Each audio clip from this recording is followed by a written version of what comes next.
आईनी तरमीम की मंजूरी के लिए हिमायत को मुबैना तौर पर अगवा होने वाले सेनेटर्स की बाजियाबी से मशरूत कर दिया। कायम मुकाम सदर BNP साजिद तरीन के मुताबिक जब तक सेनेटर्स वापस नहीं आते आईनी तरमीम की हिमायत नहीं की जाएगी। साजिद तरीन के मुताबिक मौलाना फजल रहमान भी उनके मौक़िफ़ के हामी हैं। इस खबर से मुतालिक अपने नाज़रीन को आगाह कर रहे हैं। बलूचिस्तान नेशनल पार्टी ने आईनी तरमीम की मंजूरी के लिए हिमायत को मुबैना तौर पर अगवा होने वाले सेनेटर्स की बाजियाबी से मशरूत कर दिया है। मजीद बात करेंगे डॉन न्यूज़ के एंकर पर्सन नादिर गुरामानी हमारे साथ मौजूद हैं। नादिर गुरामानी, इससे मुतालिक मजीद क्या तफसीलात हैं आपके पास और मजीद कौन सी शराइत रखी गई हैं? देखें, BNP मैंगल के वफ्द ने मौलाना फजल रहमान से मुलाकात की है और BNP मैंगल ने हुकूमत के सामने एक शर्त रखी है कि BNP मैंगल हुकूमती जो आईनी मुसविदा है उसको इस सूरत में सपोर्ट करेंगे अगर उनके जो मुबैना तौर पर अगवा सेनेटर्स हैं उनको बाजियाब करवाया जाए।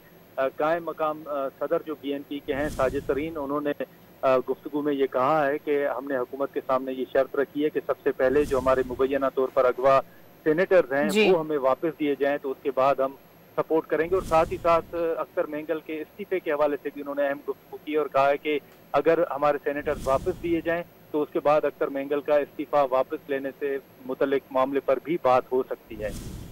बहुत शुक्रिया आपका नादिर।